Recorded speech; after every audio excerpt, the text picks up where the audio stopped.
이 워킹그룹 실무자 협의체를 구성을 요구한 측은 강력히 요구한 측이 미국이란 말이죠. 그럼 미국의 의도가 뻔히 보이고 있는 상황이고 우리 정부는 이걸 뭐 적극적으로 환영하는 듯한 자세라기보다는 찜찜해하면서 벌써 좌파 언론들을 중심으로 이거 미국의 견제가 너무 심한 거 아니냐, 내정 간섭 아니냐, 뭐 이런 식의까지 얘기가 나오고 있습니다. 네, 그러니까 이 워킹그룹이 만들어지게 된 것은 문재인 정부의 자업자득이다 이렇게 봐죠. 네, 네. 그러니까 뭐냐면은 미국과 한국이 동맹국인데 그걸 갖다가 문재인 정부가 깡그리 무시하고 자기 혼자서 독주를 했으니까요. 네. 그리고 그것도 미국과 어떤 공조를 하는 게 아니고 김정은의 입장을 자꾸 국내라든지 해외에 나가 자꾸 대변을 하니까 네. 미국으로서는 상당히 이 동맹국의 지도자가 왜 이렇게 하나 이렇게 생각을 하게 되는 것이죠. 그러니까 이번에 지금 시청자분들께서도 언론을 계속 보시고 계시지만은 한미 관계가 거의 폭발 직전으로 가기 바로 직전에 있는 것이죠. 그래서 저도 전문가로서 볼 때 이게 폭발로 가느냐 아니면은 여기서 한번 봉합이 될 것인가를 제가 유심히 봤습니다. 역시 미국이 실용주의적인 정책을 내놨습니다. 그러니까 한 번 더 이 문재인 정부에게 한 번 더 기회를 주는 것이 좋겠다. 그래서 이 워킹 그룹이라는 것을 만들어서 거기서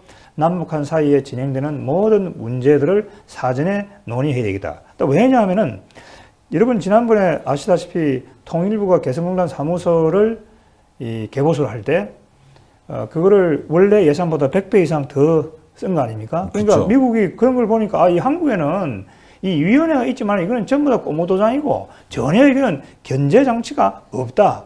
그리고 여러분 아시다시피 철도 무슨 기공식을 한다고 해가지고 그 조사를 하기 위해서 북한에 간 물품 중에서 유엔 제재와 관련된 물품들이 많이 있었습니다. 그리고 실제로 갔다가 되돌아온 것도 있죠. 그리고 또 미국이 또 그걸 사후적으로 승인을 해준 것도 있습니다. 그러니까 이렇게 하다가는 이 유엔 제재를 그리고 미국의 독자 제재를 국제사회에 적용하는데 형평성에 문제가 있다.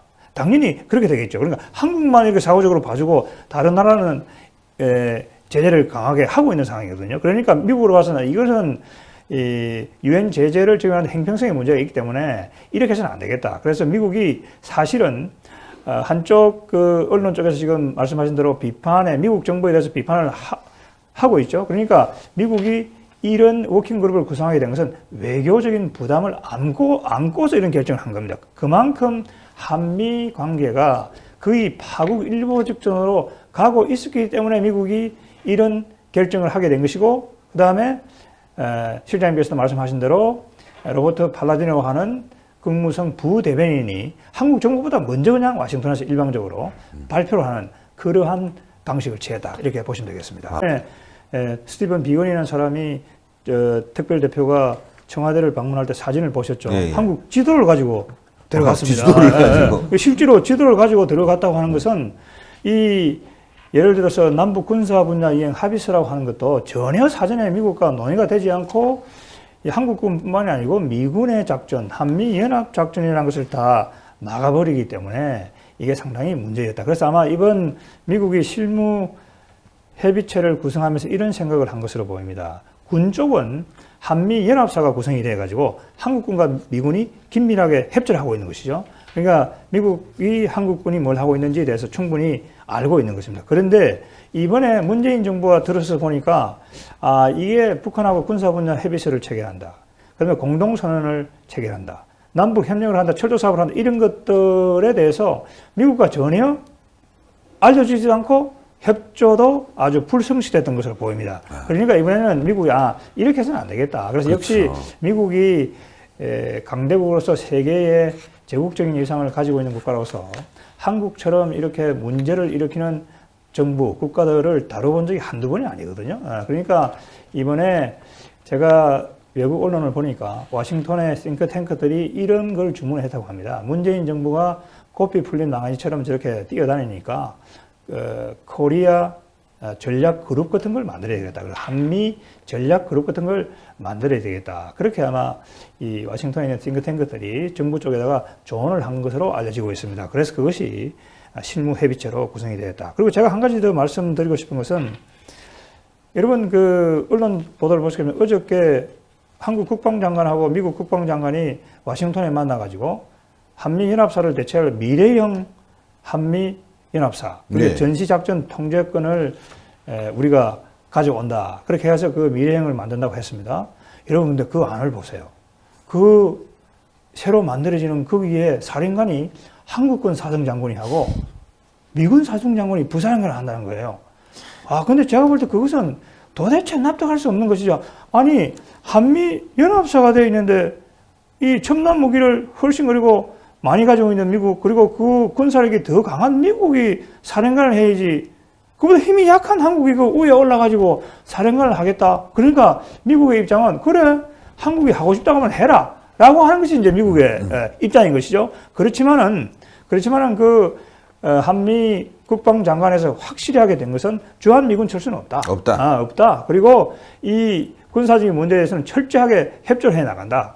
그러니까 결국은 여러분, 아니, 아무런 자기보다 힘이 센 국가와 지금 이게 연합 방위 체제를 하는데 힘이 약한 사람이 그 위에 사령관에 앉아 있고 강한 사람이 부사령관에 앉아 있다고 한들 그게 명분에 불과한 것이 실질적으로는 그 부사령관이 다 모든 걸 하지 않겠습니까? 그럼요. 그러니까 미국이 볼 때는 야, 이 한국이라는 나라는 대단히 명분에 집착하고 있는 나라이구나. 이 나라는 이 실용주의즘보다 특히 문재인 대통령이 그렇다는 얘기죠. 그러니까 민족 공존함을 내세우면서 이런 것들을 계속 정치적으로 이용을 하기 위해서 전시작전 통제권도 주권 문제가 아닌데 주권 문제다. 가지고 와야 되겠다. 그래. 그러니까 미국의 입장에서는 정 그렇다고 한다면 그냥 사령관을 하시라고.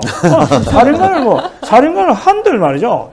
사령관을 한들 여러분들. 뭘 알아야죠. 여러분들 다 아시지 않겠습니까? 대한민국에 무슨 인공위성이 있습니까? 뭐 북한을 볼 수 있는, 그리고 주변을 볼 수 있는 그런 감시, 정찰 이런 그 첨단 장비가 있습니까? 그러니까 제가 볼 때는 이것은 전혀 국력의 한계를 모르고 정치적인 명분을 내세워서 또 이런 한미연합사 전시작전 통제권 한수 같은 걸 정치적으로 이용하려고 하는 이 문재인 대통령의 아주 잘못된 그러한 생각에서 지금 제가 볼 때는 이건 도대체가 납득할 수 없는 그런 일이 생기고 있는 것이고, 미국은 이 패도적인 패권국가 아니고 왕도적인 패권 국가이기 때문에 그래, 동맹국인 한국이 그렇게 그것을 원한다고 한다면은 한번 해봐라. 해보고 나중에 또 잘못되면 그때 가서 실용주의적으로 점검을 해서 다시 또 논의를 하자. 그런 입장인 것 같습니다. 근데 이건 제가 또 질문 드리고 싶은 게, 북한의 입장에서는 말이죠,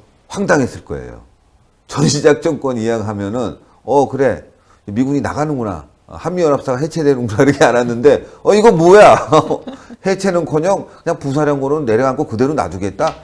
결국 대한민국의 정치적인 상황은 고려하면서 북한에 대한 압박은 계속하겠다, 미국의 의지를 보여주는 거 아니겠습니까? 또 이 대한민국의 좌파 세력들은 지금 벌써부터 그걸 비판하고 있거든요.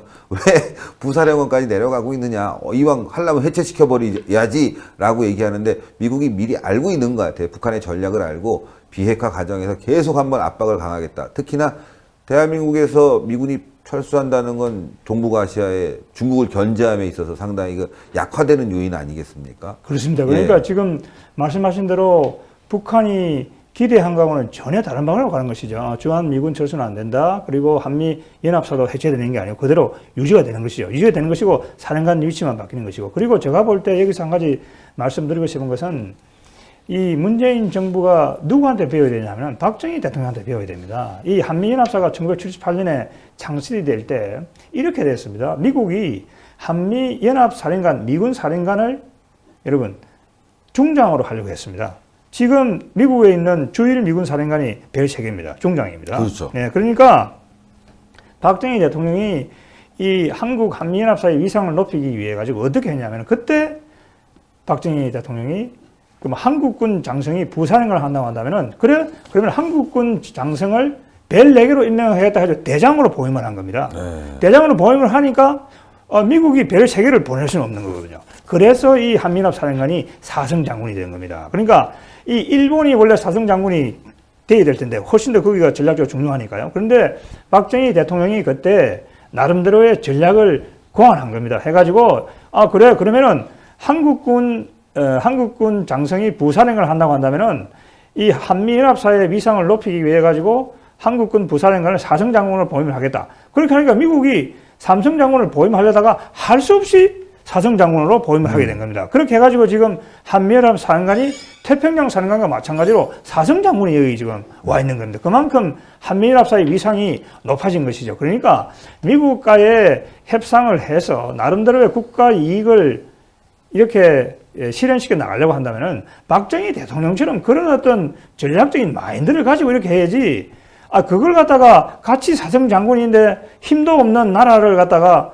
그걸 하다가 자기가 사령관하고 미국이 부상해라. 이것은 제가 볼 때 하수 중에 하수에 그러니까 미국이 이런 문재인 정부를 볼 때 이 정부는 전혀 상식적으로 납득이 안 된다. 그래서 이번에 외교적인 부담을 무릅쓰고 남북 관계에서도 안 된다. 이제는 워킹그룹을 만들어서 이걸 철저하게 감시해 나가고 견제해 나가는 수밖에 없다. 이렇게 결정을 한 것으로 보입니다. 예.